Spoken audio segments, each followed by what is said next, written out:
அடிப்படை மின்னியல் விளக்கங்கள் பாடம் 2 பகுதி 3. இது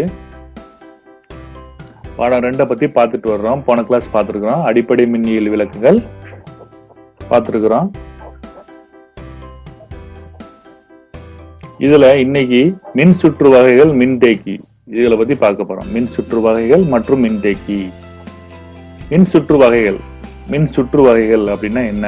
மின் சுற்றுனா ஒரு சுற்று பூர்த்தி அடைகிறது தான். அதாவது எங்க ஆரம்பிக்குதோ அங்க ஆரம்பிச்சு எங்க போய் சென்றடையணுமோ அங்கே சென்றடைகிறதான் சுற்று அப்படிங்கிறோம். சாதாரணமா இங்க ஒரு இடத்துல ஆரம்பிக்கிறோம், இன்னொரு இடத்துல முடிவுன்னு ஒண்ணு இருக்கும். அதான் சுற்று முடிவு அடைகிறது அப்படின்னு சொல்றது.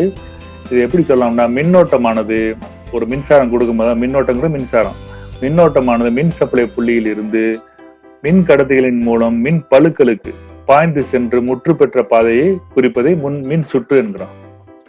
அதாவது இப்ப சுருக்கமா நம்ம சொன்னோம்னா, ஒரு சுவிட்ச் போட்டோம்னா நம்ம என்ன லைட் எரிய போகுது.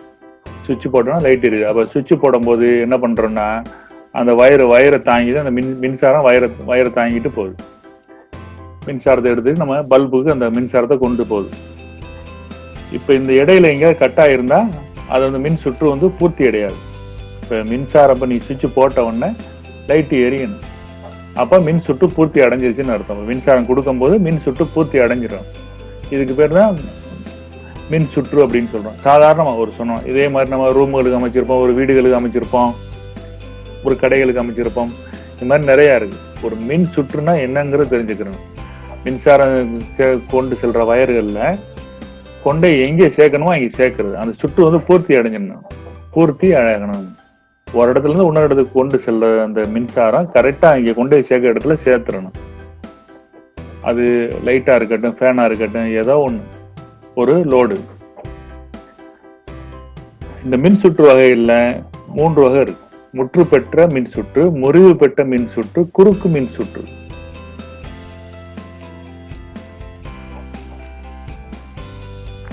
முற்று பெற்ற மின் சுற்று இப்ப நம்ம ஏற்கனவே சொன்னோம். இப்பதான் சொன்னோம், அதை கொஞ்சமா சொன்னோம். Closed circuits. ஒரு மின் சப்பள புள்ளி இருந்த மின்சாரமானது மின் கடத்தி வெளியே பளுவிற்கு சென்று அதனை இயங்க செய்து மின் சுற்றை பூர்த்தி செய்வதே முற்று பெற்ற மின் சுற்று. நம்ம வீடுகளில் இருக்கக்கூடிய ஒவ்வொரு அறைக்கும் தனித்தனி மின் சுற்றுகள், பவர் மின் சுற்றுகள் அமைக்கப்பட்டிருக்கும். இந்த மாதிரி நம்ம வீடுகளில் ஒரு சுற்று அமைச்சிருக்கோம். அது லைட் இருக்கும், ஃபேன் இருக்கும், எல்லாமே இருக்கும். இப்போ சுவிட்ச் போட்டோம்னா லைட் எரியும், சுவிட்ச் போட்டோம்னா ஃபேன் போடும், ஏசி ஓடும், சுவிட்ச் போட்டா ஏசி ஓடும். அந்த மாதிரி அந்த மின் சுற்று பூர்த்தி அடைஞ்சிடணும். எங்கேயாவது இப்ப நம்ம சுவிட்ச் போட்டோன்னா ஃபேன் ஓடலைன்னா இப்ப எங்கேயோ தடைபட்டிருக்குன்னு அர்த்தம். அப்ப தடை இல்லாம அந்த மின்சாரம் கொண்டு லோடுக்கு போயிடணும். அதை முற்று பெற்ற மின் சுற்று. ஈஸியா புரிஞ்சுக்கிறணும். ஒவ்வொரு மின் சுற்றும் இணை இணைப்பு முறையில் தனித்தனி சுவிட்சஸ் மூலம் கடத்தப்பட்டிருக்கு. நம்ம வீடுகள்ல ஒவ்வொரு சுவிட்சுக்கும் தனித்தனியா இணைப்புல கொடுக்கப்பட்டிருக்கும்.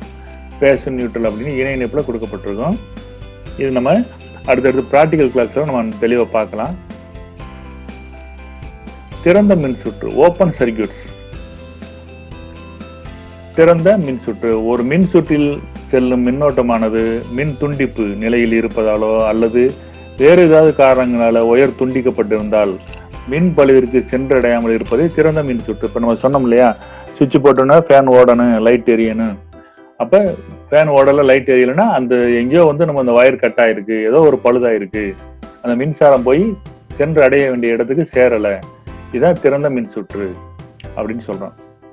அதுக்கான ஒரு எடுத்துக்காட்டு தான் சொல்லியிருக்காங்க. ஒரு மின் விளக்கு மின் சுற்றில் சாவினா சுவிட்ச் மின் துண்டிப்பு நிலையில் இருப்பதாலோ அல்லது மின் தொடர்பு நிலையில் இருந்தால் ஏதாவது ஒரு இடத்தில் ஒயர் இணைப்பு துண்டிக்கப்பட்டிருந்தாலோ மின் விளக்கு ஒளிராமல் இருக்கும். இதையே திறந்த மின் சுற்று என்கிறோம். Open circuit. திறந்த மின் சுற்று. அதாவது வயர் எங்கேயாவது கட் ஆயிருக்கிறது. ஈஸியா ஞாபகம் வச்சுக்க. குறுக்கு மின் சுற்று. இது அடிக்கடி நம்ம கேள்விப்பட்டிருப்போம். இங்கிலீஷ்ல சொல்லுவாங்க ஷார்ட் சர்க்கியூட்ஸ். ஷார்ட் சர்க்கியூட்னால அந்த டீ எரிஞ்சு வச்சு, கடை எரிஞ்சு வச்சு அப்படின்லாம் சொல்லுவாங்க. Short circuit.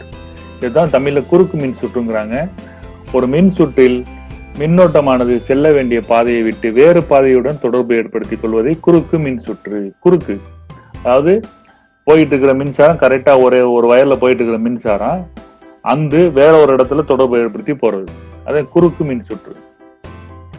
ஒரு பாதையில நேரா போகக்கூடிய பாதையில குறுக்கா ஒரு வழியை போட்டு அதா போற அந்த வயர் வந்து கட்டாயி வேற ஒரு வயரோட தொடர்பு கொண்டு அந்த மின்சாரம் குறுக்கா செல்றது குறுக்கு மின் சுற்று அப்படிங்கிறோம். ஷார்ட் சர்க்கியூட்ஸ் அப்படின்னு சொல்றோம். இது பல இடங்கள்ல நடக்குது. இப்ப சமீபத்துல கூட இந்த சில இடங்கள்ல வந்து ஷார்ட் சர்க்கியூட்னால தீ எரிஞ்சு போச்சு, ஒரு நகை கடை எரிஞ்சு போச்சு, மாதிரி ஒரு துணி கடையெல்லாம் எரிஞ்சு போச்சுன்னு சொன்னாங்க. டிவியில சொல்லியிருக்காங்க. ஷார்ட் சர்க்கியூட் மின்சார பழுதின் காரணமாக ஷார்ட் சர்க்கியூட் ஆயிடுச்சு அப்படின்னு சொல்லுவாங்க. இதன் மின்தடை மிகவும் குறைவானா அதிகப்படியான மின்சாரம் பாய்ந்து ஆபத்தை விளைவிக்கும். மின்தடை வந்து அதாவது நிறைய லோடுகள் வந்து அதிகமாக மின்தடை வந்து ஏற்படுத்தி ஆபத்தை விளைவிக்கும். இந்த மாதிரி இருக்கிறத பூரா நம்ம வந்து குறுக்கு மின் சுற்று அப்படிங்கிறோம். இங்கிலீஷ்ல அடிக்கடி சொல்லுவாங்க ஷார்ட் சர்க்கியூட்ஸ் அப்படின்னு சொல்லுவாங்க. Short circuit. மின் சுற்றில் உள்ள பிரிவுகள். இந்த மின் சுற்றுல இருக்கக்கூடிய பிரிவுகள்னு பார்த்தோம்னா தொடர் மின் சுற்று, பக்க மின் சுற்று, அதுல இணை மின் சுற்றும் இருக்கு, தொடர் பக்க மின் சுற்றும் இருக்கு. தொடர் பக்க மின் சுற்றுன்னு இருக்கு. இதை பத்தி பார்க்க போறோம். தொடர் மின் சுற்று சீரியல் சர்க்கியூட், இது கேள்விப்பட்டிருப்போம். சீரியல் லைட்னு சொல்லுவாங்க. நம்ம சீரியல் லைட் இருக்கு, சீரியல் பல்பு அப்படின்னு சொல்லுவாங்க. இது சீரியல்னா தொடர். ஒரு மின் சுற்றில் மின்சாரம் செல்வதற்கு ஒரு வழி மட்டுமே இருக்குமாறு பல மின் தடைகளை தொடர் இணைப்பாக இணைக்கப்பட்டிருக்கும். இதுக்கு தொடர் மின் சுற்றுன்னு பெயர். அதாவது இந்த பேஸ் வந்து அப்படியே தொடர்ந்து போய்கிட்டே இருக்கு. பேஸ் வயர் வந்து தொடர்ந்து போய்கிட்டே இருக்கும். இதுக்கு பெஸ்ட் எக்ஸாம்பிள் வந்து நம்ம சீரியல் லைட். நம்ம அலங்கார விளக்குகள் பார்த்துருப்போம். அலங்கார விளக்குகள்னா சீரியல் லைட்னு சொல்லுவாங்கல்ல, இந்த சக்கரம் ஓடுறது, சாமி படம் இருக்கிறது, வணக்கம்னு போடுறது, அந்த லைட்டுகள்லாம் ஓடுறது மாதிரி இருக்கும். அது பூரா வந்து இந்த சீரியல் சர்க்கியூட்ல தான் பண்ணியிருப்பாங்க. சின்ன சின்ன லைட் எல்லாம் எரியிறது பூரா அது சீரியல் பல்பு இணைச்சிருப்பாங்க. சின்ன சின்ன பல்ப் இணைச்சிருக்காங்க. அதுல பேஸ் வந்து தொடர்ந்து போயிட்டே இருக்கு. கடைசியில கொண்டே நியூட்ரல் இணைச்சிருப்பாங்க. ஒரு பல்ப்ல கடைசியில நியூட்ரல் இணைச்சிருப்பாங்க. இதுதான் தொடர் மின் சுற்றுன்னு சொல்றது. அனைத்து மின்தடைகளும் ஏற்படும் மின்னழுத்த வீழ்ச்சிகள் கூட்டு மொத்தம் சப்ளை மின்னழுத்தத்துக்கு சமமாக இருக்கும். அனைத்து மின் தடைகளையும்னா மின்தடைகள்ங்கிறது இந்த இடத்துல லோடுன்னு எடுத்துக்க வேண்டியதான். நம்ம அனைத்து மின்தடைகளிலும் ஏற்படும் மின்னழுத்த வீழ்ச்சிகளின் கூட்டு மொத்த சப்ளை மின்னழுத்தத்திற்கு சமமாக இருக்கும். இதனுடைய ஃபார்முலா வந்து ஒர்க் அவுட் பண்ணியிருப்பாங்க. இது நம்மளுக்கு கணக்கு போடையில நமக்கு தெளிவாக பயன்படும். ஐன்னா ஆம்பியர் ஏற்கனவே படிச்சிருக்கலாம் கொஞ்சம். IC = I1க்கு சமமா இருக்கும், I2க்கு சமமா இருக்கும், I3க்கு சமமா இருக்கும். அதே மாதிரி வோல்ட் வந்து பார்த்தோம்னா மொத்த வோல்ட்னா மின்னழுத்தம் V = V1 + V2 + V3 இந்த மொத்த கூட்டுத்தொகைக்கு சமமா இருக்கும். இது வந்து ஓம்ஸ் விதிப்படின்னு பார்த்தோம்னா V = IR. இந்த V = IR வந்து எப்படினாலும் நம்ம இதை பயன்படுத்திக்கலாம் அப்படின்னு ஏற்கனவே பார்த்தோம். இதுக்கு ஒரு எக்ஸாம்பிள் சொல்லியிருக்காங்க. சீரியல் விளக்குகளை பயன்படுத்தி விதவிதமான அலங்கார விளக்குகள் அமைப்பது. இப்போ ஏற்கனவே சொன்னோம். தொடர் மின் சுற்றுக்கு பெஸ்ட் எக்ஸாம்பிள் வந்து சீரியல் விளக்குகள். தொடர் மின் சுற்றின் விதிகள்னு பார்த்தோம்னா மின் சுற்றில் மின்சாரம் பாய்ந்து செல்ல ஒரு வழி மட்டுமே அமைக்கப்பட்டிருக்கும். ஒரு வழினா பேஸ் போய்கிட்டே இருக்கும். மின் சுற்றில் புதிதாக மேலும் ஒரு மின்தடை சேர்க்கப்பட்டால், லோடு சேர்க்கப்பட்டால் மொத்த மின்தடையின் மதிப்பு அதிகமாகும். அந்த மின்தடை வந்து அதிகமாகும். மேல ஒரு லைட்டுகளை சேர்த்துக்கிட்டே போனோம்னா அதுக்கு வந்து மின்தடை வந்து அதிகமாக இருக்கும். மின் சுற்றின் மொத்த மின்தடை என்பது தனித்தனி மின்தடைகளின் கூட்டுத்தொகைக்கு சமமாக இருக்கும். அதாவது ரெசிஸ்டன்ஸ் மின்தடை = R1 + R2. இதுதான் மின்தடைங்கிற மொத்த மின்தடைக்கு ஒரு கூட்டுத்தொகை ஆர்ன்னு நம்ம வச்சுக்கலாம். இது கணக்கு படையில பார்த்துக்கலாம்.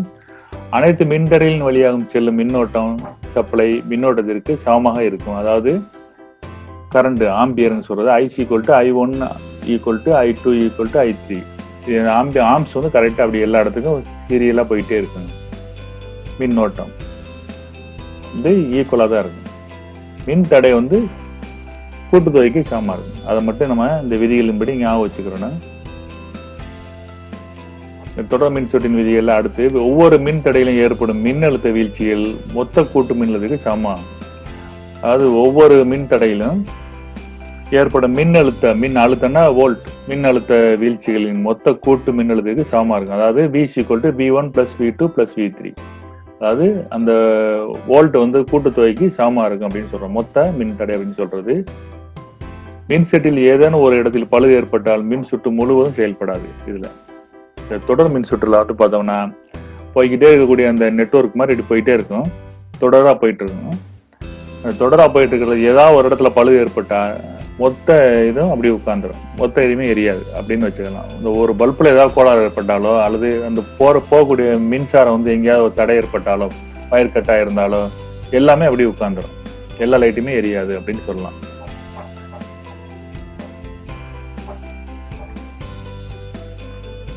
அடுத்து இணை மின் சுற்று அல்லது பக்க மின் சுற்று, பேரலல் சர்க்யூட். இணைன்னா இணையாக போறது, இணையாக, அதாவது இணையாது, எங்கேயுமே இணையாது. இணை மின் சுற்று எங்கேயுமே இணையாது. ஒவ்வொரு மின்தடையும் சப்ளை மின்னழுத்தத்துடன் தனித்தனி மின் சுற்றாக இணைக்கப்பட்டிருக்கும். ஒரு சப்ளைல ஏற்கனவே சொன்னா சுவிட்சில் இருந்து பேஸ் நேரம் இங்க போவேன், அதுக்கு ஒரு நியூட்ரல் போகும், தனித்தனியா போகும். பேஸ் வயர் தனியா போவோம், நியூட்ரல் வயர் தனியா போகும். இதைத்தான் வந்து இணை அப்படின்னு சொல்றோம். இப்ப ஏற்கனவே சொன்னா சீரியல் பல்ப், அது அலங்கார விளக்குகள், அது வந்து சீரியலா போயிட்டே இருக்கும். நம்ம வீடுகளில் இருக்கக்கூடிய இதெல்லாம் பார்த்தோம்னா சுவிட்சில இருந்து நேரம், இப்போ சுவிட்ச் போட்டோம்னா இங்க நேரம் பல்புக்கு போகணும், ஒரு வயர் எடுத்துட்டு போவோம். அதே மாதிரி நியூட்ரலுக்கு ஒரு வயர் போவோம்.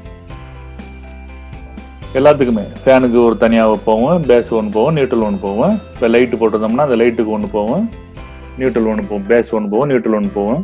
எல்லாத்துக்குமே பேஸ் நியூட்ரல் தனித்தனி வயர்ல போயிட்டு இருக்கு. இதான் இணை மின் சுற்று அப்படின்னு சொல்றோம். இந்த மின்னோட்டமானது அந்தந்த மின்தடையின் மதிப்புக்கு ஏற்றவாறு பகிர்ந்து கொள்ளப்படுகிறது. அந்தந்த மின்தடைனா அந்த லோடுக்கு தகுந்த மாதிரி பகிர்ந்து கொள்ளப்படுது. இந்த சுற்று எப்படி இருக்குன்னு பார்த்தோம்னா இந்த மாதிரி இருக்கும். இது ஒரு சின்ன படம், அதாவது பேஸ் இப்போ வந்து நம்ம என்ன சொல்றோம்னா இந்த பிளஸ் மைனஸ் போட்டிருக்கோம். ஒரு பேட்டரியில இருந்து கரண்ட் கூடிய இந்த பிளஸ்னா இங்கே பி பாசிட்டிவ் இங்கிட்டு போகுது. மாதிரி நியூட்ரல் சொல்றது நெகட்டிவ் அப்படின்னு சொல்றது இங்கிட்டு போகுது. அப்படியே நேர இணையா போயிட்டு இருக்கு. இந்த இணையா போகும், இங்க இணையில இருந்து எடுத்துக்கலாம். நியூட்ரல் ஒன்று எடுத்துக்கலாம், பேஸ் ஒன்று, பாசிட்டிவ் ஒன்று, நெகட்டிவ் ஒன்று எடுத்துக்கலாம். இந்த R1 R2 R3ங்கிறது வந்து லோடுன்னு சொல்றோம், ரெசிஸ்டன்ஸ், அதாவது மின் தடை. படம் பார்த்தோம்னா புரியும். இது பிராக்டிக்கலா உங்களுக்கு ஒரு செய்முறை ஒன்று இருக்கு, பார்க்கலாம். அதை தொடர் பக்க மின் சுற்று. இது தொடர் பக்க மின் சுற்று. தொடர்ந்து போய்கிட்டு இருக்கையில இந்த படத்தை பார்த்தோம்னா தெரியும். பாசிட்டிவ் நெகட்டிவ் இப்ப சொன்ன மாதிரி இந்த பாசிட்டிவ் நெகட்டிவ் போகுது, அதாவது பேஸ் ஒரு பக்கம் போகுது, நியூட்ரல் ஒரு பக்கம் இப்படி போகுது. இங்க தொடர்ந்து இங்க கொடுக்கக்கூடிய இந்த R1ங்கிற லோடு கொடுத்துருக்கோம். இந்த லோடுல இருந்து திருப்பி எடுத்திருப்பாங்க. R1ல இருந்து எடுத்து R2க்கு அப்படி போகும், தொடரா போகும். அதுல இருந்து அதாவது பக்கவாட்டுல போகுங்கிறாங்கல்ல, அந்த பக்க மின் சுற்றும் போகும். இதுல இருந்து R3 R4 R5 அப்படின்னு போகும். இதுவும் இந்த மாதிரி ஒரு நம்ம சுற்றுகள் அமைக்கலாம். இது வந்து சீரியஸ் பேரலல் சர்க்யூட் அப்படின்னு சொல்லலாம். சீரியஸ் பேரலல் சர்க்யூட், இந்த மாதிரி மின் சுற்றுகள் நம்ம அமைக்கலாம். தொடர் பக்க மின் சுற்று. இதோட போதும், மீண்டும் சந்திப்போம். நன்றி, வணக்கம்.